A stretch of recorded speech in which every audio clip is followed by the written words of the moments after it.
કે હું ઈશ્વર ઉપર બોલવા માટે મને નથી લાગતું કે હું લાયક છું. એ એક ક્ષમતા કે એ લાયકાત મેં નથી કેળવી કે હું ભગવાન ઉપર કંઈક બોલું, કે ભગવાને જે કીધું છે એના ઉપર કંઈક બોલીએ એવી આપણી ક્યાં લાયકાત છે. પણ આજે આપણે જયારે 2024માં છીએ ત્યારે દુનિયા આખીનો સૌથી મોટો પ્રશ્ન જો કોઈ બનીને ધીમે ધીમે ઉભરી રહ્યો તો એ ધર્મ છે. આમ તો ધર્મનું સર્જન માણસને સુખી કરવા માટે થયું છે, પણ આજકાલ આખી દુનિયામાં ડખો ધર્મનો છે. ચારે બાજુ ધર્મના નામે લડાઈ છે, ઝઘડાઓ છે. મારો ધર્મ મોટો, તારો ધર્મ મોટો, આનો ધર્મ ખરાબ, મારો ધર્મ સારો. અને ધર્મના નામે જે હિંસાઓ, ધર્મના નામે આમને સામનેની લડાઈઓ, ધર્મના નામે એકાબીજાની ટીકા ટિપ્પણીઓ તો ઠીક છે. ધર્મની અંદર પછી બધા જ ધર્મોમાં 2-2, 4-4, 5-5 પેટા ધર્મો થઈ ગયા. એની અંદર પંથો, એની અંદર સંપ્રદાયો, એટલા બધા વિભાજિત થઈ ગયો છે માણસ આખી દુનિયાના તમામ ધર્મોમાં. તો મને એમ લાગે છે કે અહીંયા મને જે 2 મિનિટ બોલવાની કઈ તક મળી છે એમાં મારે મારી સમજણ મુજબની ધર્મની કોઈ વ્યાખ્યા રજૂ કરવી જોઈએ. એ ખોટી હોઈ શકે, અધૂરી હોઈ શકે, ખોટા અર્થઘટન વાળી હોઈ શકે, કેમ કે હું જ્ઞાની નથી. પણ આજે જયારે દુનિયામાં ધર્મના નામે બધી જ વસ્તુઓ થઈ રહી છે, ન થવાનું થઈ રહ્યું છે અને થવાનું થઈ રહ્યું છે, પણ આમ જયારે એક વિશાળ દ્રષ્ટિકોણ કરીએ ત્યારે ધર્મના નામે ખૂબ બધું અનર્થ થઈ રહ્યો છે. આપણે ત્યાં સોશિયલ મીડિયાના જમાનામાં એવું છે કે ભાઈ હિન્દીમાં કંઈ પણ 2 લાઈનો લખી નાખો ને હેઠે ગાલિબ લખી નાખો તો હાલી જાય છે કે આ ગાલિબનો જ શેર હશે, પછી ગમે એને લખ્યો હોય. એમ ધર્મના ક્ષેત્રની અંદર પણ ભગવાન શ્રી કૃષ્ણે શ્રીમદ ભગવદ્ ગીતામાં કીધું છે કે એના પછી જે કયો હાલે છે. કોણ પૂછવા જાય છે કીધું છે કે નથી કીધું, તમને કીધું, કોને કીધું? બધા જેને જે મજા આવે કહેવા માંડ્યા છે કૃષ્ણના નામ ઉપર.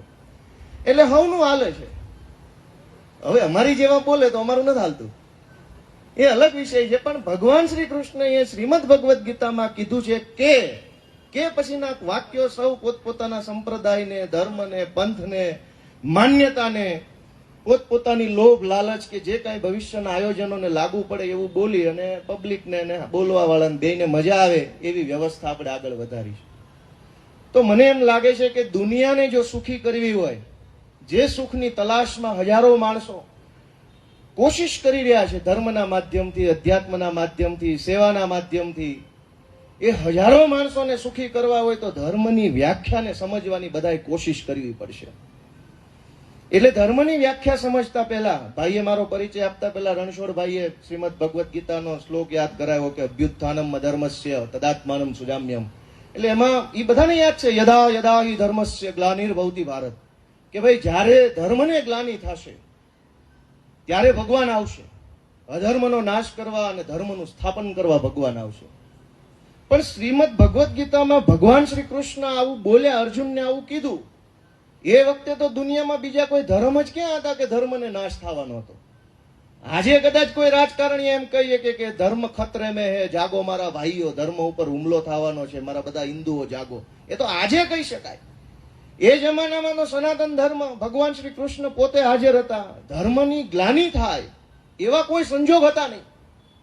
તો એનો મતલબ એમ કે ભગવાને ધર્મની ગ્લાનિ થશે એવું કીધું છે, તો ભગવાને ધર્મની કોઈ વ્યાખ્યા પણ વિચારી છે કે આ વસ્તુ ધર્મ હશે અને એ જો નહીં થાય તો એની ગ્લાનિ ગણાશે.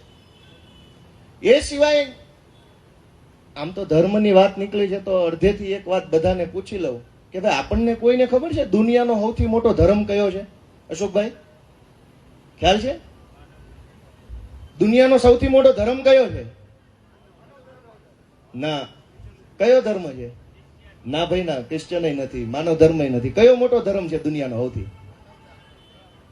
દુનિયાનો સૌથી મોટો ધર્મ છે સગવડિયો ધર્મ. આપણને જે ફાવે એ આપણો ધર્મ, ન ફાવે એથી આઘું રહેવાનું. ભગવાન ભલે ગમે એટલી વખત કે સત્ય બોલવાનું, સત્યમ બધ, આપણે નથી બોલવું, એ આપણો ધર્મ. એટલે દુનિયાનો સૌથી મોટો ધર્મ સગવડિયો ધર્મ છે. અને આમ આપણા અંદર, આત્માની અંદર આપણે જો દ્રષ્ટિ કરીએ તો આપણે બધા એમાં, હું પેલા સગવડિયા ધર્મના પાલન કરવા વાળા વ્યક્તિઓ છે, કટ્ટર ભક્તો છે સગવડિયા ધર્મને માનવા વાળા. એ વાત અલગ છે કે એનું કપાળ ઉપર કરવાનું કોઈ ચિહ્ન નથી, નકર ખબર પડી જાય કે આવા કલરનું કર્યું હોય ને સગવડિયા ધર્મનો ભક્ત છે. પણ એ પકડાય એવી વ્યવસ્થા હજુ શોધાણી નથી. એટલે ભગવાન શ્રી કૃષ્ણએ યદા યદા હિ ધર્મસ્ય, એટલે ત્યાં પાછો ધર્મ શબ્દ આવ્યો. વળી એક શ્રીમદ ભગવદ્ ગીતાનું વાક્ય છે જેનો રાજકારણમાં બહુ દુરુપયોગ થાય છે. માણસને ઉશ્કેરવા માટે. સ્વધર્મે નિધનમ શ્રેય. ભગવાન શ્રી કૃષ્ણ અર્જુનને કહે છે ને, આખો શ્લોક છે, હું કાગળિયા થોડાક લખતો આવ્યો છું, ભાઈ ઈશ્વર વિશે કઈ બોલવું હોય તો બને ત્યાં સુધી ખોટું ન બોલવું, ભૂલ ભરેલું ન બોલવું, અતિશયોક્તિ વાળી વાત ન કરવી, કેમ કે આપણે પામર માણસો છીએ. આપણે ભગવાનથી વધુ ડાયા થવાની કોશિશ ન કરવી જોઈએ. શ્રેયાન સ્વધર્મો વિગુણ પરધર્માત સ્વનુષ્ઠિતાત સ્વધર્મે નિધનમ શ્રેય પરધર્મો ભયાવહ. એટલે બહુ મહાન વિદ્વાનો આનો એવો અર્થ કાઢે છે કે આપણા ધર્મમાં મરવી નહીં હારું, પણ ધર્મ નહીં બદલવાનો. તે દિવસે ધર્મ બદલવાની વાત જ કેવી? એક જ ધર્મ, સનાતન ધર્મ, ભગવાન શ્રી કૃષ્ણ હાજર, ધુરંધર અર્જુન ઉભા છે. છતાંય આજે રાજકારણમાં લોકોને ઉશ્કેરવા માટે, ગુમરાહ કરવા માટે એવો ઉલ્લેખ થાય છે કે સ્વધર્મે નિધનમ શ્રેય, એટલે પોતાના ધર્મમાં જેમાં જન્મા છો એમાં ને એમાં મરો તો બધું બરાબર છે. બાકી તમને આ ધર્મ ન ગમતો હોય, ન ફાવતો હોય તો બદલવો નહીં. પણ આ તો વિદ્વાનોએ કાઢેલો અર્થ છે. ભગવાન શ્રી કૃષ્ણ શું આવું કહેવા માંગતા હશે? તો મને એમ લાગે છે કે આખી જે વ્યવસ્થા છે એના પાયામાં ધર્મ શબ્દના અર્થઘટનનો પ્રશ્ન હોય એવું મારી નાની અને કાચી સમજણ એવું કહે છે કે ધર્મ શબ્દના અર્થઘટનનો કોઈ પ્રશ્ન હશે કે લાંબા ગાળે ભગવાન શ્રી કૃષ્ણએ જે ધર્મની વાત કરી છે એ ધર્મ ભૂલીને કંઈક નવા જ પ્રકારના ધર્મનું આપણે બધા માણસોએ ભેગા મળીને સર્જન કર્યું હશે, અને એટલે પછી વાદ વિવાદ ને ચર્ચા સંવાદ વધી ગયો છે. તો આપણે ધર્મ શબ્દને સમજીએ કે ધર્મનો એક અર્થ થાય છે લક્ષણ, સ્વભાવ. આપણે છોકરા ભણતા હોય તો એમાં ભણવામાં આવે પદાર્થનો ગુણધર્મ. પદાર્થનો ગુણધર્મ એવો શબ્દ ભણવામાં આવે. એનો મતલબ એમ કે કોઈ વસ્તુ તમારા સ્વભાવગત છે, કોઈ વસ્તુ તમારી લાક્ષણિકતા છે, તો એ તમારો ધર્મ છે. જેવી રીતે અગ્નિનો ધર્મ છે બાળવાનો. અગ્નિ બાળી નાખે છે, એ જોતી નથી સ્ત્રી છે, પુરુષ છે, હિન્દુ છે, મુસલમાન છે, સૂકું છે, લીલું છે. એનો ધર્મ છે કે ભાઈ જે ઝપટમાં આવે ને બાળી નાખવું, એ એનો ગુણ ધર્મ એટલે કે ધર્મ છે. તો ધર્મનો એક અર્થ લાક્ષણિકતા, લક્ષણ, અંગ્રેજીમાં કેરેક્ટરિસ્ટિક્સ, અથવા તો એનો સ્વભાવ. પાણીનો સ્વભાવ છે કે સૂકવી નાખે અથવા ભીંજવી નાખે. એમ દરેક જે કાંઈ પદાર્થોનું સર્જન થયું છે, ફૂલનો ધર્મ છે સુગંધ આપવી. તો ધર્મ શબ્દનો એક અર્થ થાય છે કે આપણી લાક્ષણિકતાઓ જે આપણામાં સ્વભાવગત રીતે હોવું જ જોઈએ. દુનિયા ઊંધી થઈ જાય, પ્રલય આવી જાય તો આપણો સ્વભાવ એવો જ હોવો. જેમ કે દુનિયામાં પ્રલય આવે તો એ ફૂલમાંથી સુગંધ જ આવે. એ દુનિયાના પ્રલય સાથે નિસ્બત નથી, કેમ કે એનો ધર્મ છે. એટલે કે એ અડીખમ છે, એ શાશ્વત છે. જે શાશ્વત છે એ ધર્મ છે. ધર્મ શબ્દનો બીજો અર્થ છે કે ભાઈ કર્તવ્ય, અંગ્રેજીમાં ડ્યુટી, ફરજ, જવાબદારી. એ કેવી રીતે કે ભાઈ ભગવાન શ્રી કૃષ્ણ શ્રીમદ ભગવદ્ ગીતામાં અર્જુનને જે ઉપદેશ આપે છે કે ભાઈ તારે યુદ્ધ લડવાનું છે. સામે બધા જે ઊભા છે, સગાવાલાઓ છે, વડીલો છે, ભાઈઓ છે, કાકા છે, કુટુંબના માણસો છે, અને એને જોઈને અર્જુન છે એ ઢીલો પડી જાય છે. એના મનમાં વિષાદ આવી જાય છે, એ મોહમાં સપડાઈ જાય છે કુટુંબના. અને ભગવાન એને સંદેશ આપે છે કે તારે આ યુદ્ધ લડવાનું છે. સામે તારે માત્ર કૌરવો જોવાના છે, કાકા નથી જોવાના, મામા, ફઈ, ફુવા જે કોઈ હોય એ નથી જોવાના. તારે એમ જોવાનું છે કે કૌરવો ઉભા છે અને એને હણવાના છે. એ તારી ડ્યુટી છે, કર્તવ્ય છે. ઈશ્વરે કર્તવ્યના રૂપમાં, જવાબદારીના રૂપમાં, ફરજના સ્વરૂપમાં, ડ્યુટીના સ્વરૂપમાં અર્જુનને સંદેશ આપ્યો છે કે આ તારો ધર્મ છે, આ ડ્યુટી તારે બજાવવાની છે. આપણે આજકાલ ધર્મ શબ્દ કાનમાં પડે એટલે હિન્દુ, મુસલમાન, પારસી એવું બધું મગજમાં ગોળ ગોળ કેસેટ ફરવા લાગે છે. પણ વાસ્તવિકમાં ધર્મ એ ડ્યુટી છે. કેવી રીતે કે આપણે અમુક શબ્દો સાંભળ્યા છે કે ભાઈ રાજધર્મનું પાલન કરો. તો રાજધર્મ એટલે શું? કે રાજા એટલે કે શાસક એટલે કે સત્તામાં બેઠેલો જે માણસ છે એની શું ડ્યુટી છે, એની શું ફરજ છે, એની શું જવાબદારી છે. તમે તમારી જવાબદારી નિભાવો. આ આનંદનગરને પાડવાનું નથી, સોસાયટીની મંજૂરી વગર પાડવાની તમારી જવાબદારી નથી. તમારી જવાબદારી એ છે કે ભાઈ રાજધર્મ કલેક્ટરનો કે મ્યુનિસિપલ કોર્પોરેશનનો કે અહીંયાના ધારાસભ્યનો રાજધર્મ એ છે કે સોસાયટીને પૂછે, સોસાયટી આ પાડે તો પાડો, ના પાડે નથી પાડવાનું, એ એમનો રાજધર્મ છે. પણ એ રાજધર્મ ન બજાવે, કલેક્ટર, મ્યુનિસિપલ કોર્પોરેટર કે ધારાસભ્ય પોતાનો રાજધર્મ ન બજાવે, પણ બીજા દિવસે સવારમાં સરસ મજાનું કપાળ ઉપર જે સંપ્રદાયને માનતો હોય એનું ચિહ્ન લગાવે, હાથમાં 2-3 માળા, ગળામાં માળા પહેરે, કોર્પોરેશનની ઓફિસે આવે, 1 કલાક ભગવાનને દીવાબત્તી કરીને પછી પોતાની ખુરશી પર બેસે, તો એને ધાર્મિક માનવું કે અધાર્મિક માનવું? એને ધાર્મિક માનવો કે અધાર્મિક માનવો? આ મોટો પ્રશ્ન છે કે આપણે ધર્મ શબ્દના અર્થની ગૂંચવણમાં ફસાયેલા લોકો છીએ. કે હું સરસ લાંબા વાળ વધારું, ધાર્મિક કપડાં પહેરું, કપાળ ઉપર સરસ મજાના ચિહ્નો કરું તો તમને ધાર્મિક લાગુ, પણ ન કરવાનું કામ કરું ને આનંદનગર ઉપર બુલડોઝર ફેરવી દઉં તો કૃષ્ણ કહે છે કે અધર્મ છે. તમારી ડ્યુટી એ નથી કે તમે પાડી દો પૂછ્યા વગર. તમારી ડ્યુટી એ છે કે પૂછો ને કાયદામાં આવતું હોય તો પાડો, નહીં તો નથી પાડવાનું. તો ધર્મ શબ્દ ફરજ, ડ્યુટી, કર્તવ્યના સ્વરૂપમાં છે. એટલે કે રાજધર્મ શબ્દ આવ્યો, પછી ધર્મરાજ શબ્દ છે પાછો. ધર્મરાજ યુધિષ્ઠિર. હવે યુધિષ્ઠિર કાંઈ વહેલા સવારે 4 વાગે જાગીને રોજ પૂજા પાઠ કરતા હતા એટલે એને ધર્મરાજ નથી કીધા. એ ધર્મનો પ્રખર સિદ્ધાંત, ન્યાય અને સત્યનું હરેક ક્ષણે ક્ષણે એનું પાલન કરતા હતા કે ગમે એવી દુનિયામાં પ્રલય આવી જાય, ધર્મરાજ યુધિષ્ઠિર હંમેશા સત્ય જ બોલશે, એટલા માટે ધર્મરાજ કહેવાયા છે. તો ધર્મનો અર્થ છે કે તમે સત્ય બોલો, સત્યનું કર્તવ્ય નિભાવો. એ ધર્મ પત્ની. શું કામ કે પત્ની પોતાના પતિ કે પરિવાર પ્રત્યેની જે જવાબદારી, જે ફરજ, જે કર્તવ્ય નિભાવે છે એટલે એ પોતાનો ધર્મ બજાવે છે ને એટલે એ ધર્મ પત્ની છે. પછી કઈ પૂજા પાઠ ન કરતા હોય એ ધર્મ પત્ની હોય. અને હવે તો વિદેશમાં લગ્ન કરે છે તો ધર્મ પત્ની એ કહેવાય. ઘણા મિત્રોનું ઓળખું છું જેને વિદેશી માણસો હારે લગ્ન કર્યા, તો શું એ ધર્મ પત્ની ન કહેવાય? બીજા ધર્મના હોય તો અધર્મ પત્ની કહેવાય? નહીં. ધર્મ શબ્દનો અર્થ છે કે જે પોતાનું કર્તવ્ય નિભાવે છે, એ ધર્મનું કામ છે. પોતાની ડ્યુટી નિભાવો, તમારું જે કામ છે એ કરો, એટલે ધર્મ પત્ની. ધર્મનો કાંટો શબ્દ હતો આપણે ત્યાં. ધર્મનો કાંટો શું કામ? કે ભાઈ એ કઈ ભગવાને ઉપરથી મોકલેલો ચમત્કારિક કાંટો હતો એટલે ધર્મનો કાંટો નહોતો. ધર્મનો કાંટો એટલા માટે હતો કે આ કાંટો અન્યાય નહીં કરે, ન્યાય કરશે, સમાન કામ કરશે, બે બાજુના પલ્લામાં ન્યાય કરશે, ખોટું નહીં કરે. તો ખોટું ન કરવું એ ડ્યુટી છે, ફરજ છે, કર્તવ્ય છે. એમ અનેક શબ્દોના માધ્યમથી આપણે એવું સમજી શકીએ કે ધર્મ જે છે, મિત્ર ધર્મ, પુત્ર ધર્મ, ઘણા બધા એવા શબ્દો. શિક્ષક ધર્મ, ડોક્ટરનો ધર્મ છે દર્દીનો જીવ બચાવો, શિક્ષકનો ધર્મ ભણાવવાનો છે, વિદ્યાર્થીનો ધર્મ ભણવાનો છે. તો ધર્મ શબ્દનો અર્થ પોતાની ફરજ, પોતાની જવાબદારી, પોતાની ડ્યુટી માટે વપરાયેલો શબ્દ છે. અને મહાભારતના યુદ્ધને ધર્મ યુદ્ધ નામ આપવામાં આવેલું.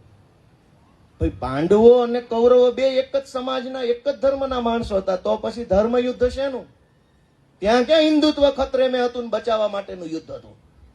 એ બધા આમને સામને એક કુટુંબના માણસો હતા, છતાંય ધર્મ યુદ્ધ એને નામ આપવામાં આવ્યું એટલા માટે કે ન્યાય માટેનું યુદ્ધ હતું, ન્યાય મેળવવા માટેનું યુદ્ધ. જેમ આનંદનગરના લોકો ન્યાય મેળવવા માટે થઈને કાર્યક્રમ કર્યો છે ને, એમ અર્જુનને અને પાંડવોને વનવાસ અને ગુપ્તવાસ પૂરો કર્યા પછી કૌરવોએ દુર્યોધને જે કાંઈ એમનો અધિકાર આપવાનો હતો એમાંથી એને અવળચંડાઈ કરી અને કીધું કે કાંઈ નહીં આપવામાં આવે. એટલે ન્યાય મેળવવા માટેનું યુદ્ધ હતું, માટે એ ધર્મ યુદ્ધ હતું. ધર્મ બચાવવાનું યુદ્ધ નહોતું, સંપ્રદાય બચાવવાનું યુદ્ધ નહોતું, ન્યાય મેળવવાનું યુદ્ધ હતું. એનું નામ ધર્મ યુદ્ધ છે. અને એ યુદ્ધનું કર્તવ્ય બજાવવા માટે ભગવાન શ્રી કૃષ્ણએ અર્જુનને સંદેશ આપ્યો કે ભાઈ આ યુદ્ધ લડવું એ તારી જવાબદારી છે, એનાથી તું ભાગી નહીં શકે, એ કર્તવ્ય છે ને એ જ ધર્મ છે.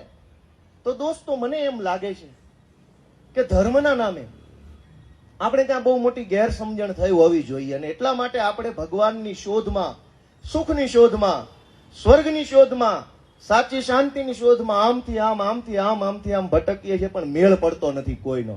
સામેવાળાનો પડી જાય છે, આપણો નથી પડતો. આપણને ઉપદેશ આપવા વાળાનો બધાનો મેળ પડી ગયો છે, પણ ધર્મના માધ્યમથી શાંતિ અને ઈશ્વરની શોધ કરવા વાળા માણસનો મેળ નથી પડતો. કેમ કે ધર્મની વ્યાખ્યાઓ જે છે એ વ્યાખ્યામાં કંઈક આપણે ગેરસમજણ થઈ છે. મને એમ લાગે છે કે આપણે ધર્મની વ્યાખ્યા તરફ આગળ બધા જો વધે સંયુક્ત રીતે તો કંઈક થાય.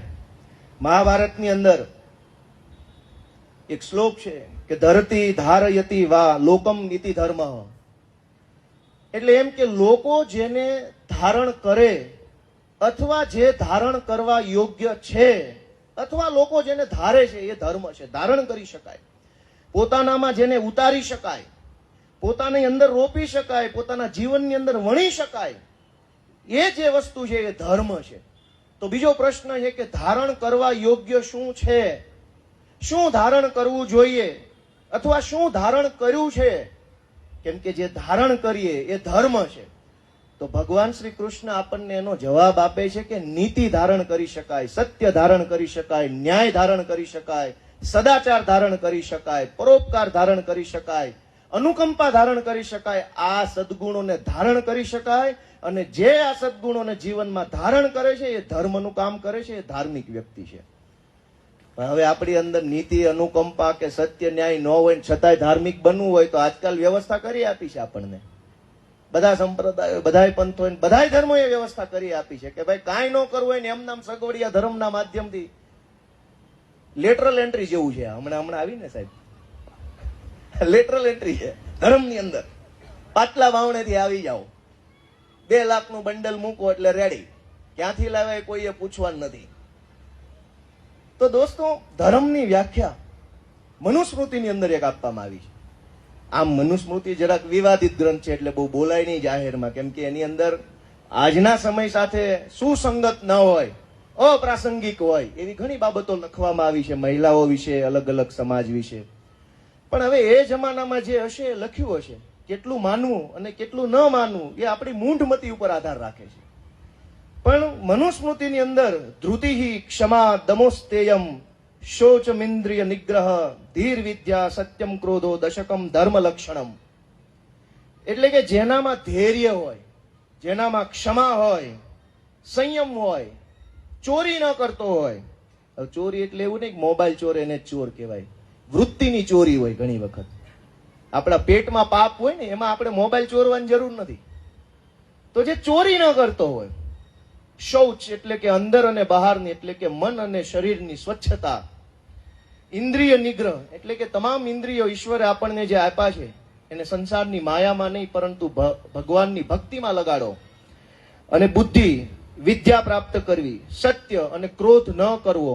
આ 10 લક્ષણો ધર્મના લક્ષણો છે. જેનામાં આ 10 લક્ષણો છે, જ્યાં આ 10 લક્ષણો છે ત્યાં ધર્મ છે, તેનામાં ધર્મ છે, એવું મનુસ્મૃતિમાં કહેવામાં આવ્યું છે.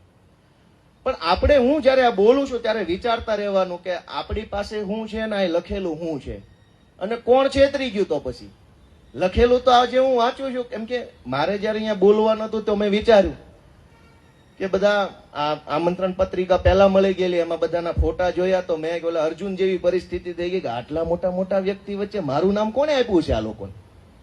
હું તો ને સાંભળવામાં સારો ન લાગુ, એટલા મોટા મોટા મહાપુરુષો બોલવાના છે.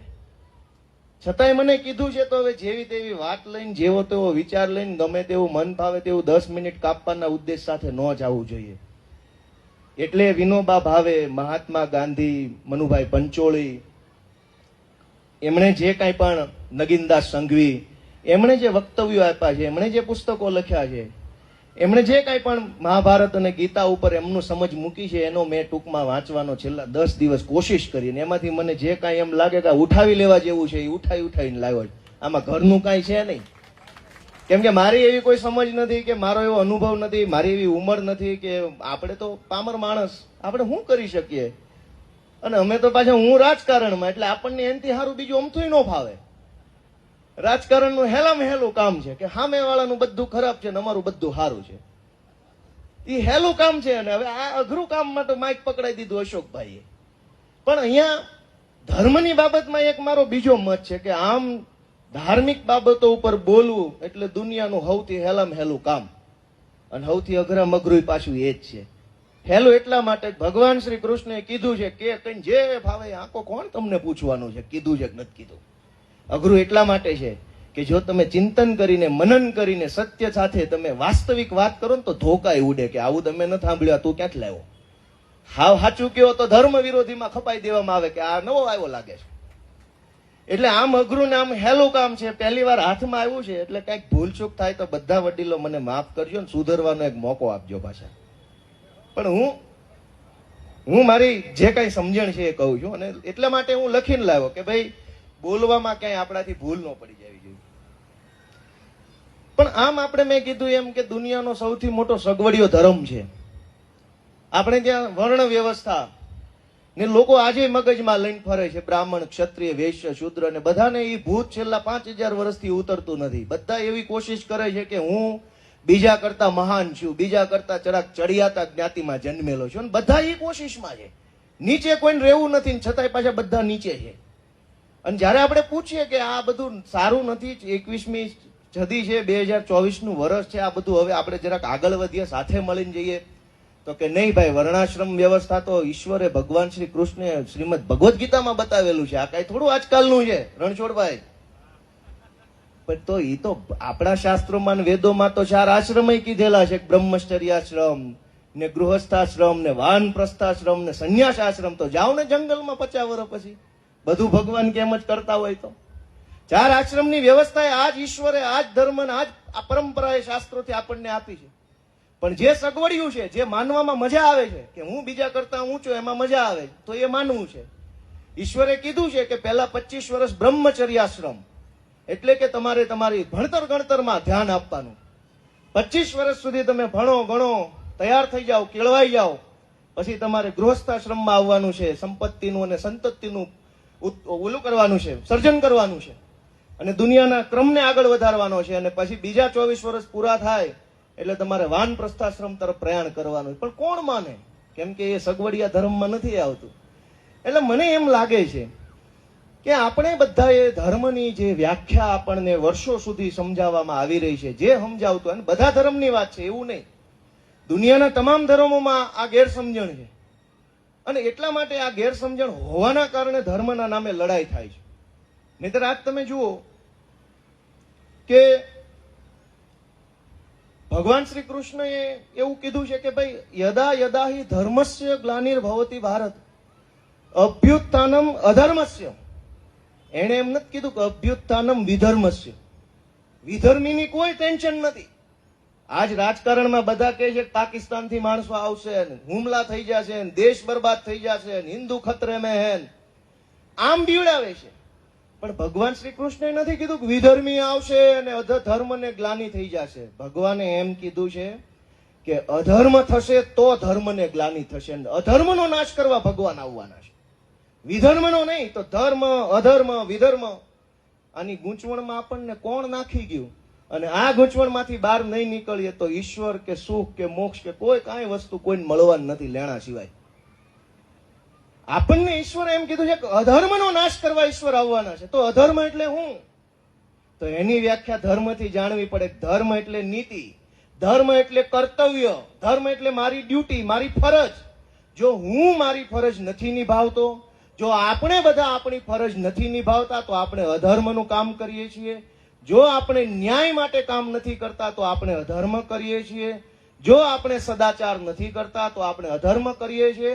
અને સમાજમાં આવો અધર્મ જ્યારે વધશે ત્યારે ભગવાન શ્રી કૃષ્ણ અથવા એમનો સંદેશ લઈને કોઈ સંત મહાપુરુષ આવશે. એમાં વિધર્મને કઈ એવી વાત જ નથી. પણ આજ તમે જુઓ, મેં કીધું એમ કે એક પીએસઆઈ હોય, સરસ મજાનો ધાર્મિક દેખાતો હોય, ચાંદલો બાંડલો કમ્પ્લીટ કરીને આવે, પણ કોઈ ગરીબ માણસ એફઆઈઆર લખાવા જાય તો લખે નહીં, ધમકાવે, ગાળું દઈને અપમાનિત કરીને કાઢી મૂકે. આવું બને છે સમાજમાં કે મારી વાત ખોટી છે? તો એ અધર્મ છે. અને એ જ અધર્મનો નાશ કરવા માટે ભગવાન શ્રી કૃષ્ણ આવવાના છે. એમાં વિધર્મની કોઈ વ્યાખ્યા જ નથી. પણ આ તો બધું ચૂંટણી લક્ષી છે, એટલે તમને સાચું કહી દે તો ભલામણા મોક્ષ મળી જાય, અહીંયા ના અહીંયા સ્વર્ગમાં જવાની જરૂર નથી. પણ આપણે આજે અહીંયા નીતિ મહોત્સવની અંદરથી નીતિ શીખવાની છે કે ધર્મ એટલે નીતિ, ધર્મ એટલે સત્ય, ધર્મ એટલે ન્યાય. અને આ ગુણ આપણા સૌની અંદર ઉતરે. આપણે આ નીતિ ને સત્ય ને શબ્દો જે બોલીએ ને તો એ બહુ આદર્શ શબ્દો છે, એટલા ભારે શબ્દો છે. એમ થાય આ થોડું શક્ય છે, ગોપાલભાઈ ને માઇક આપ્યું એટલે બોલો જ, બાકી તમે સત્ય કરી બતાવો લ્યો રાજકારણમાં. હું માનું છું કે આ જે આદર્શો છે, સત્ય બોલવું, ન્યાય પ્રિય રહેવું, સદાચાર કરવો, બહુ અઘરી વસ્તુ છે. પણ આદર્શ છે ને એ ધ્રુવના તારા જેવા છે. ધ્રુવનો તારો આકાશમાં હોય, એને જોઈને આપણે આપણી દિશા નક્કી કરવાની હોય. પછી આપણે એ ધ્રુવના તારાને ધ્યાનમાં રાખીને કિનારા સુધી આપણે જ્યાં જવું હોય ત્યાં પહોંચી શકીએ. પણ ધ્રુવના તારા સુધી ક્યારેય નથી પહોંચી શકાતું. એમ સત્ય છે એ ધ્રુવનો તારો છે. આપણે કોશિશ કરવાની છે કે સત્યના માર્ગે વધુ ને વધુ હાલી શકીએ. સ્વયં સત્ય તો ભગવાન શ્રી કૃષ્ણ જ બની શકે. આપણી તો ક્યાં એવી કોઈ લાયકાત છે કે આપણે બની શકીએ? પણ આપણે એ કોશિશ કરવાની છે સમાજ તરીકે, વ્યક્તિ તરીકે, સમૂહ તરીકે, કે સમૂહમાં સત્યનું આચરણ વધે, સમૂહમાં ન્યાયનું આચરણ. આ રાજકોટમાં અગ્નિ દુર્ઘટના થઈ. જે લોકો સરકારમાં કે કોર્પોરેશનમાં કે પોલીસમાં બેઠા છે એ ધર્મનું કામ કરે છે કે અધર્મનું કામ કરે છે? અને આપણે ક્યાં વિધર્મીની જરૂરત છે? જો આપણી પાસે જ આટલા અધર્મીનું ટોળું પડ્યું હોય તો વિધર્મી ક્યાં ગોતવા જ જવાના છે? એ એનામાં થાકી જાય, આપણે આપણામાં થાકી જાહું. એવી રીતે જયારે અધર્મ વધશે ત્યારે ભગવાન શ્રી કૃષ્ણ આવશે અને આપણા બધાની અંદર ધર્મનું સ્થાપન કરશે.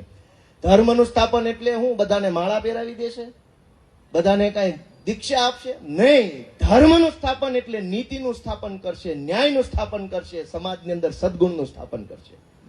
આપણે બધા આપણા આત્માને પૂછીએ કે આજ ભવ્યાતિ ભવ્ય આયોજનો થાય છે બધા જ ધર્મોમાં, હરીફાઈઓ થાય છે કે અમારો કાર્યક્રમ મોટો કે તમારો કાર્યક્રમ મોટો. જબરજસ્ત કટ્ટર હરીફાઈ ચારો તરફ થઈ ગઈ છે ધાર્મિક દેખાવાની. બધા જ ધર્મોમાં દેખાવથી ધાર્મિક દેખાવાની, ભાષણથી ધાર્મિક દેખાવાની, રૂપિયાથી ધાર્મિક દેખાવાની કટ્ટર હરીફાઈ હાલે છે. પણ આપણે આત્માને પૂછીએ કે સમાજની અંદર નીતિ વધી કે ઘટી? બધા વિચારો છે. નીતિ વધી કે ઘટી સમાજમાં? ન્યાય વધ્યો કે ઘટ્યો? સદાચાર વધ્યો કે ઘટ્યો? અનુકંપા, બીજા પ્રત્યેની સહાનુભૂતિ, કરુણા, પ્રેમ ભાવ વધ્યો કે ઘટ્યો? જો બધા જ સવાલના જવાબમાં આપણું મન એમ કહેતું હોય કે ઘટ્યું, તો અધર્મ વધ્યો એમ કહી શકાય. ને અધર્મ વધશે ત્યારે ભગવાન શ્રી કૃષ્ણ આપણી વચ્ચે આવવાના છે દોસ્તો. એટલે આમ આપણે જે કહીએ છીએ કે ધર્મની બાબતમાં આપણે બધાએ વ્યાખ્યાને ધ્યાનમાં લઈ અને ધીરે ધીરે આપણે મૂળ ધર્મ તરફ એટલે કે કર્તવ્ય તરફ એટલે કે અર્જુનને ઈશ્વરે જે કીધું એ કરવા તરફ આગળ વધવાનું છે. તમે એક મજાની વસ્તુ જુઓ કે આજે તો બધું હિન્દુ મુસલમાન ને આમ ને તેમ ને બધું મારો કાપો વાળું સોશિયલ મીડિયા ખોલાય નહીં, નકર એમાં મોબાઈલમાંથી લોહી પડે એમ છે. એટલી બધી હિંસા છે ધર્મના નામે. પણ મજાનો વિષય એ છે કે ઇસ્લામ ધર્મની સ્થાપના કરવા વાળા મોહમ્મદ પૈગંબરનો જન્મ થોડો ઇસ્લામમાં થયો હોય. એ તો એનો જન્મ ક્યાંક બીજા ધર્મમાં કે બીજા સમુદાયમાં થયો. એ મોટા થયા પછી એમણે ઇસ્લામ ધર્મની સ્થાપના કરી. એમ જૈન ધર્મની સ્થાપના મહાવીર સ્વામીએ કરી તો એમનો જન્મ થોડો જૈનોમાં થયો હોય. ભગવાન બુદ્ધનો જન્મ પણ બૌદ્ધ ધર્મમાં ન થયો હોય. ગુરુ નાનકજીએ શીખ ધર્મની સ્થાપના કરી, એમનો જન્મ શીખમાં ન થયો હોય. આ વાત શું બતાવે છે કે જે ધર્મની સ્થાપનાઓ કરવા વાળા મહાપુરુષો છે એમનો જન્મ તો બીજા ધર્મમાં અથવા બીજા વ્યવસ્થામાં થયેલો છે. તો ધર્મનું આ જે બાબત છે એમ કહેવા માંગે છે કે ધર્મ એટલે જીવન જીવવાની એક પદ્ધતિ, ધર્મ એટલે જીવન જીવવાની એક ફિલોસોફી કે જે કાંઈ પણ જીવન જીવવાના સિદ્ધાંતો, ધારાધોરણો, નીતિ નિયમો એ જમાનામાં અમલમાં હશે, એ નીતિ નિયમોમાં કઈ ખામી લાગી હશે અથવા કઈ ઘટતું લાગ્યું હશે તો ભગવાન બુદ્ધે કે મહાવીર સ્વામીએ કે ગુરુ નાનકજીએ વધારાના 5 સિદ્ધાંતોનો ઉપદેશ સમાજને આપ્યો હશે. સમાજને બીજા 5 સિદ્ધાંતો ગમ્યા હશે, સ્વીકાર્યા હશે અને સમય જતા એ ધર્મના સ્વરૂપમાં આવી ગયા હશે. તો ધર્મ એટલે આપણે જે સમજીએ છીએ એ વાત નથી. આપણે સમજવાનું એ છે કે ઈશ્વર એટલે કે ભગવાન શ્રી કૃષ્ણ ભગવદ્ ગીતામાં આપણને કયા ધર્મની વાત, સ્વધર્મે નિધનમ શ્રેય, એટલે ઈશ્વર ત્યાં એમ વાત કરે છે કે તમે તમારા, એમાં 2 ગૂઢ અર્થ છે. સાહેબ મારી કઈ ભૂલ થતી હોય સુધારજો, હું વિદ્યાર્થી છું પાછું, એવું નથી. આ તો ફ્લોમાં આવી જાય તો થોડુંક બોલાઈ જાય છે કે સ્વધર્મે નિધનમ શ્રેય એટલે એક તો ગૂઢ અર્થ ઈશ્વર એવો કરે છે કે એક ધર્મ છે આત્મા અને એક ધર્મ છે દેહ, ઇન્દ્રિયોનો ધર્મ. આત્માના ધર્મનું પાલન કરતા કરતા એટલે કે આત્મશુદ્ધિ, આત્માને ઈશ્વર સાથે જોડતા જોડતા જો નિધન થાય તો શ્રેયકર છે, એ સારું નિધન છે. પણ ઇન્દ્રિયોના, શરીરના માધ્યમથી ભોગ વિલાસ ભોગવતા ભોગવતા મૃત્યુ થાય તો એ ભયાવહ છે, એનું કોઈ કારણ નથી. યા તો બીજો ગૂઢ અર્થ છે કે તારું કર્તવ્ય કરતા કરતા તમારી જે ડ્યુટી છે જે કાંઈ હોય તે, આ આનંદનગર સોસાયટી બચાવવાની તમારી ડ્યુટી છે તો બચાવો, એ ધર્મનું કામ છે. એને પાડી દેવા માટેની તમારી ડ્યુટી છે, તમારું કર્તવ્ય, તો એને પાડી દો વહેલી તકે, એ તમારો ધર્મ છે. એટલે ઈશ્વરે જ્યારે એક બહુ આપણે શ્રીમદ ભગવદ્ ગીતામાં કર્મણ્ય વાધિકાર હસ્તે પછી બધા પોતપોતાની મજા આવે એવો એનો અર્થ કાઢે છે. મેં હવે આમાં તો મારે એમ જ કહેવાનું ને, હું જે કહી છે એ મજા આવે એવી જ વાત કહેવાય. કે ભાઈ કર્મ કરતો જાન, હાંક મારતો જાન, ફળની વાટે રહેતો નહીં, ફળ કોઈને કઈ મળવાનું નથી. પેપર લીક જેવું છે, ગમે એટલી તૈયારી કરો તો ફળ કોઈને મળવાનું નથી. કર્મનો સંદેશ ઈશ્વરે તેથી કીધેલું. એને કેવી ખબર હશે કે પેપરો ફૂટશે, ગમે એટલી તૈયારી કરો, કર્મ કરતો જામ, ફળ મળવાનું નથી. પણ વાત એવી આસાન નથી. ઈશ્વરે જે ધર્મનો આપણને સંદેશ આપ્યો છે કે કર્તવ્ય કરવાનું છે, તમારે તમારું કામ કરવાનું છે, રસોઈ બનાવવાનું છે, ચપ્પલ સીવવાનું છે, સાફ સફાઈ કરવાનું છે, કેમેરામાં રેકોર્ડિંગ કરવાનું છે, એન્કરિંગ કરવાનું, જે કામ તમારે કરવાનું છે તમે કરો, એ જ ધર્મ છે, બીજો કોઈ ધર્મ નથી. જો તમે એ કામ નથી કરતા તો તમે અધર્મ કરો છો. એટલે જે કર્મણ્યવાધિકાર કર્મયોગના આખા અધ્યાયની અંદર ભગવાને જે સમજાયું, એમાં 4 મહાન સિદ્ધાંતો ઈશ્વરે અર્જુનના માધ્યમથી આપણને બધાને કીધા છે કે ભાઈ કર્મ કરો એ તમારો અધિકાર છે. કર્મથી ક્યારેય દૂર ન ભાગવું, કરતા જ રહેવું. જે કઈ કર્મ હોય, ભણવાનું, વાંચવાનું, લખવાનું, દોડવાનું, કૂદવાનું, હસવાનું, ગાવાનું, વગાડવાનું, જે કઈ કર્મ હોય એ કર્મ કરતા રહ્યો. પછી કર્મના ફળની ચિંતા નહીં કરવાની. એટલા માટે બીજો સિદ્ધાંત ઉપદેશ આપણને ઈશ્વરે આપ્યો, જો ફળની ચિંતા કરો તો બની શકે કે તમે ચિંતાની અંદર છે ને એ કર્મના ધાર્યા પરિણામ માટે થઈને અણધાર્યા કે અણઈચ્છેલા રસ્તાઓ પકડવાની કોશિશ કરો. કે મારે કોઈ પણ સંજોગોમાં પીએસઆઈ બનવું જ છે તો એની તૈયારી કરો, એવું જ ખાલી ભગવાન કહે છે. પણ કોઈ પણ સંજોગોમાં પીએસઆઈ બનવા માટે પેપર ફોડવા નથી પ્રેરાવાનું. એટલે કર્મના ફળની જો આપણે ચિંતા કરીએ તો એ ઈચ્છિત ફળ મેળવવા માટે આપણે કોઈ પણ રસ્તો અપનાવવા માટે ખેંચાઈ જઈએ, પ્રેરાઈ જઈએ, અથવા એ દિશામાં ફંટાઈ જઈએ, અથવા તો આપણને વિષાદ થાય કે નથી કરવું, તો પછી આપણે રાજકોટ જવું છે ને જગદીશભાઈને મળવું છે પણ એ ન મળવાના, રાજકોટ નથી જવું. તો કર્મના ફળની આસક્તિ રાખવાથી આપણે એ કર્મ ન કરવા પ્રત્યે અથવા કર્મ ખોટા રસ્તે કરવા પ્રત્યે પ્રેરાઈ જઈએ છીએ. એટલે ઈશ્વર એમ કહે છે કે કર્મના ફળની આસક્તિ નથી રાખવાની, કર્મ કરવાનું છે, કર્તવ્ય નિભાવવાનું છે. અને આ જે કર્મ કર્તવ્ય શબ્દોનો અર્થ ધર્મ છે. અને ત્રીજી વાત કે કર્મ પ્રત્યે કર્તાનો ભાવ નથી રાખવાનો કે મેં કર્યું એવું કાંઈ નથી કરવાનું. ભગવાન એમ કહે છે કે આ સમગ્ર સૃષ્ટિનો કર્તા છે ઈશ્વર પોતે છે.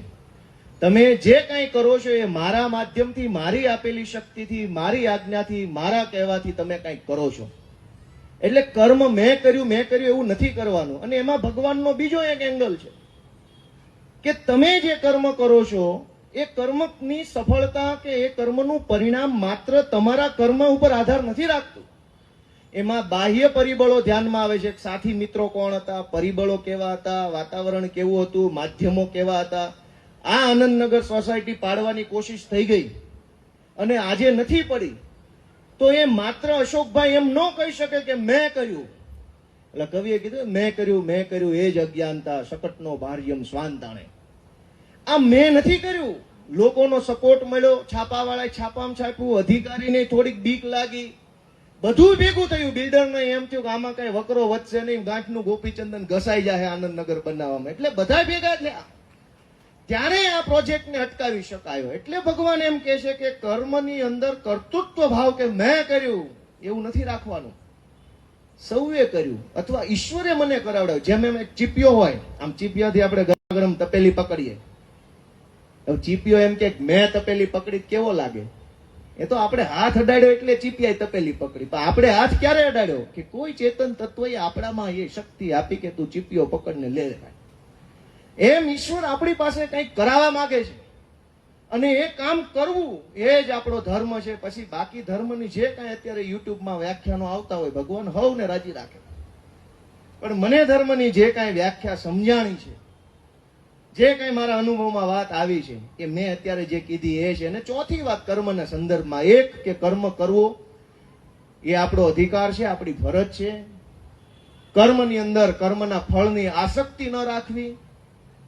ત્રીજી વાત કે કર્મ કર્યાનો કર્તૃત્વ ભાવ મેં કર્યું એવું ન રાખવું. અને ચોથી વાત કે અકર્મણ્ય ન રહેવું, એટલે કે કર્તવ્ય નિભાવવાથી દૂર ન ભાગવું.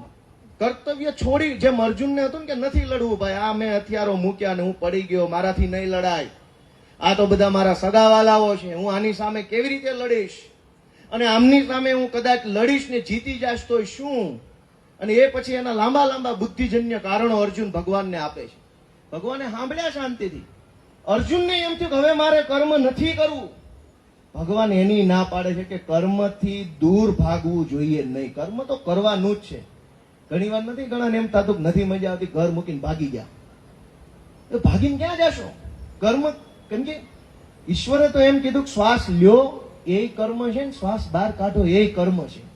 કર્મથી તમે ક્યારેય દૂર ભાગી, કર્મ એટલે કર્તવ્ય, ડ્યુટી, ફરજ. કર્મથી ક્યારેય આપણે દૂર જઈ શકતા નથી. દરેક કર્મ આપણને બાંધે છે. એટલે દોસ્તો મારું એટલું કહેવાનું છે કે ધર્મની વ્યાખ્યા કર્તવ્યના સ્વરૂપમાં છે. કર્તવ્ય એટલે કે ન્યાય, નીતિ, સદાચાર, અનુકંપા, સહાનુભૂતિ, કરુણા, પ્રેરણા છે.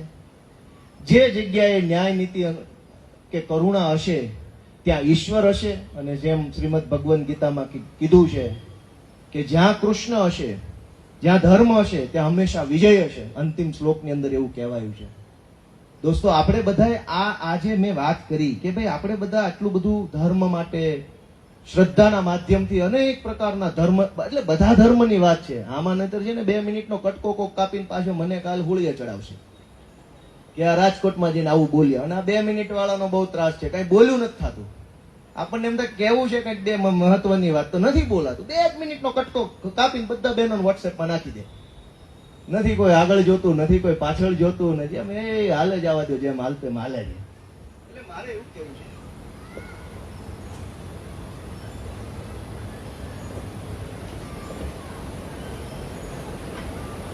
કે આપણે બધા જે કાંઈ ધર્મના માધ્યમથી જે કાંઈ કામ કરીએ, પૂજા કરીએ, ભક્તિ કરીએ, ઈશ્વરને આરાધીએ, શાસ્ત્રો, વેદો, ઉપનિષદોનું ગાન કરીએ, રસપાન કરીએ, એને સમજવાની કોશિશ કરીએ, ઈશ્વરે જે ઇન્દ્રિયો આપી છે ઇન્દ્રિયોના માધ્યમથી ઈશ્વરની દુનિયાને સમજી અને ઈશ્વરને પામવા માટેના આપણા તમામ પ્રયત્નો છે. એ તમામ પ્રયત્નોના અંતે આપણે શું લાલચ છે, આપણી શું ઈચ્છા છે, આપણી શું મહત્વાકાંક્ષા છે કે ભાઈ બધાને મોક્ષ જોતો છે? આ વાત સાચી છે કે ખોટી? આપણે જે કાંઈ કામ કરીએ છીએ એ તમામ કામ એટલે કે ધર્મનું કામ, ધર્મ, ભક્તિ, પૂજા, પાઠ, માળા, જપ, તપ, પ્રદક્ષિણા, તમામ ધર્મના લોકો જે કાંઈ કરે છે એ બધું જ કર્યા પછી આપણી આશા એટલી જ છે કે આપણને મોક્ષ મળે. મોક્ષ મળે એટલે કે સ્વર્ગમાં સ્થાન મળે. એટલે શું? તો કે ભગવાન પાસે આપણને સ્થાન મળે. બધા મને જવાબ આપો, આ વાત સાચી છે કે ખોટી છે?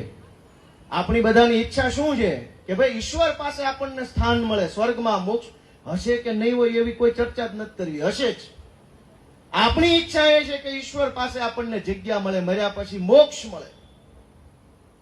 પણ દોસ્તો એક મોબાઈલ આપણે દુકાનેથી ખરીદીએ, ઘરે લાવીએ, ખોલીએ, જોઈએ, છોકરો કે આ નથી મજા આવતી, પાછો આપવા જાય તો રણછોડભાઈ લઈ લે પાછો?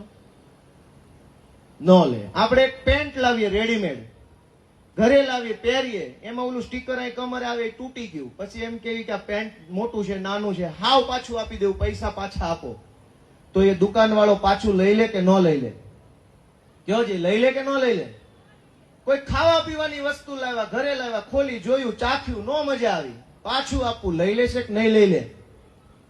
એક દુકાન વાળાને એ ખબર છે કે જો પેકિંગ તૂટી જાય, જેવું આપ્યું છે એવું ન રહે તો એને પાછું ન લેવાય. જેવું આપ્યું છે એવી જ વસ્તુ લાવશો તો એકવાર તમને રિપ્લેસ કરી દેવું.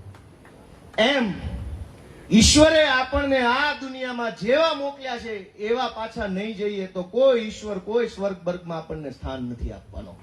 અને ઈશ્વરે આપણને કેવા મોકલ્યા છે? આપણા ઘરે એક બાળક જન્મે ત્યારે કેવો હોય છે? નિર્ભેળ, નિર્મળ, નિડર, સત્ય, મોહ માયામાં ન હોય, લોભ ન હોય, લાલચ ન હોય, કપટ ન હોય, દ્વેષ ન હોય, ઈર્ષ્યા ન હોય, હરીફાઈ ન હોય, કટ્ટરતા ન હોય, એકદમ નિર્દોષ મન વાળું બાળક તરીકે ઈશ્વર આપણને આ દુનિયામાં મોકલે છે. અને પાછા કેવા જ આવી છે આપણે? કપટ, ક્રોધ, લોભ, મોહ, 2 પ્લોટ ઓછા લીધા ને ઓલાનો પ્લોટ, અને એમ ઈશ્વર આપણને પાછા લઈ લે છે. ઓલો એક પાર્લેનું પડીકું પાછું નથી લેતો, તોડેલું. અને આપણને ઈશ્વરે જેવા અહીંયા મોકલ્યા છે એવા જો પાછા નહીં જઈએ તો કોઈને કોઈ સ્વર્ગમાં સ્થાન મળવાનું નથી. એ વાત અલગ છે. જાહેરમાં બોલતા હોય તો આપણે એમ કહેવું પડે કે ઈશ્વર એમના ચરણોમાં સ્થાન આપે, એમને ખૂબ ખૂબ શ્રદ્ધાંજલિ પાડી, એ બધું બોલવું પડે. પણ સીલ તૂટી ગયેલો માલ કોઈ પાછો લેતો નથી. ઈશ્વરે આપણને એક નિર્દોષ વ્યક્તિ તરીકે અહીંયા મોકલ્યા છે. કોઈ સિક્કો માર્યા વગર મોકલ્યા છે. તમામ ધર્મના માણસને કોઈ સિક્કો માર્યા વગર ઈશ્વરે આ દુનિયામાં મોકલ્યા. નિખાલસ બનાવીને મોકલ્યા. લોભથી પર મોકલ્યા. બાળકને શું લોભ હોય? એને મોહ કઈ વાતનો હોય? ઈર્ષા કઈ વાતની હોય? બે છોકરા રમતા હોય તો એક રમકડા માટે બે બાંધતા હોય એવું આપણે જોઈએ જ. પણ એ લડાઈની અંદર આ રમકડું મારું છે કે તારું છે એની અંદર દ્વેષ નથી હોતો, કપટ નથી હોતું. એની અંદર પણ નિર્ભેળ એકદમ સહજતા હોય. આ વાત સાચી છે કે ખોટી? એક રમકડા માટે બે બાળક બાંધે પણ એ કપટથી નહીં, પ્રેમથી, નિખાલસતાથી. ઈશ્વરે આપણને નિખાલસ વ્યક્તિ તરીકે આ દુનિયામાં મોકલ્યા છે. ઈશ્વરે આપણને સહજ માણસ તરીકે આ દુનિયામાં મોકલ્યા છે. ઈશ્વરે આપણને દ્વેષ રહિત વ્યક્તિ તરીકે આ દુનિયામાં મોકલ્યા છે. પાછા જ્યારે જઈશું તો એક હોયના નાકાના 1000માં ભાગ જેટલો દ્વેષ જો જીવનમાં હશે ને તો સ્વર્ગના દરવાજાથી જ આપણે રિટર્ન ગાડી લઈ લેવાની છે. કોઈ અંદર નહીં આવવા દે. કેમ કે પેલો માણસ તૂટેલું પેન્ટ પાછું નથી લેતો, તૂટેલું ખોખું કોઈ પાછું લેવા તૈયાર નથી. તમને હાવ આવા મોકલ્યા હતા ને કેવા થઈને આવ્યા, શું કામ પાછા લેવાના છે? ન્યાય ક્યાં ટ્રાફિક કરવાનો? અહીંયા ટ્રાફિક, ન્યાય ટ્રાફિક. એટલે દોસ્તો, મારે એટલી જ વાત કહેવાની છે કે સંત કબીરની એક સાખી કહી અને વાત પૂરી કરું કે ધર્મની વ્યાખ્યાને આપણે સતત સમજવાની કોશિશ કરીએ કે ધર્મ એટલે કર્તવ્ય છે. ધર્મ એટલે આપણું લક્ષણ છે કે મરો તોય ન જાય એવું જે લક્ષણ હોવું જોઈએ એનું નામ ધર્મ છે. ધર્મને મજહબ, પંથ કે સંપ્રદાય તરીકે આપણે જ્યાં સુધી જોઈશું ત્યાં સુધી ઈશ્વર સુધી પહોંચવાનો રસ્તો ખુલ્લો નહીં થાય. કેમ કે એ એક ઉપાસનાની પદ્ધતિ છે. મહાભારતના વેદમાં ભગવાન શ્રી કૃષ્ણએ શાંતિ પર્વમાં, શ્રીમદ ભગવદ્ ગીતામાં, ભીષ્મ પર્વમાં, શ્રીમદ ભગવદ્ ગીતામાં અર્જુનને જે ઉપદેશ આપ્યો છે ધર્મનો, એ કર્મ કર્તવ્ય તરીકે આપ્યો છે. અને એટલે આપણે જે કાંઈ આપણી આસપાસની દુનિયામાં ધર્મ અથવા ધર્મના નામે જોઈએ છે, કરીએ છીએ, એને સમજવા માટે સંત કબીરે એવું કીધું છે કે માલા ફેરત યુગ ફીરા, ફીરા ન મન કા ફેર. માળા ફેરવતા ફેરવતા યુગો બદલાઈ ગયા છે, પણ આપણા આત્મામાં કે મનમાં કે વિચારોમાં કે આચરણમાં કોઈ ફરક પડ્યો નથી. માલા ફેરત યુગ ફીરા, ફીરા ન મન કા ફેર, કરકા મનકા ડારી કે, મનકા મનકા ફેર. એટલે કે હાથની માળા છોડો અને મનની માળા ફેરવો, આચરણની માળા ફેરવો. આચરણ શુદ્ધ કરો તમારું. કરકા મનકા ડારી કે, મનકા મનકા ફેર. ઈશ્વર આપણને બધાને મનની માળા ફેરવવાની, આત્માની માળા ફેરવવાની, કર્મના માધ્યમથી ધર્મને સમજવાની, નીતિ, ન્યાય, સત્ય, સદાચાર, કરુણા, અનુકંપા, પ્રેમ, ક્ષમા, આ બધા ગુણો ઈશ્વર આપણી અંદર ભરે, આખો સમાજ આ ગુણોથી ભરાય અને ઈશ્વરને ક્યારેય અધર્મનો નાશ કરવા દુનિયા પર ન આવવું પડે એવો શાશ્વત ધર્મ આપણે બધા બનાવીને રાખીએ, એવી શક્તિ ઈશ્વર આપણને આપે, એવી ભગવાન શ્રી કૃષ્ણને આપ સૌ શ્રોતાજનોના ચરણોમાં પ્રાર્થના. જય શ્રી કૃષ્ણ.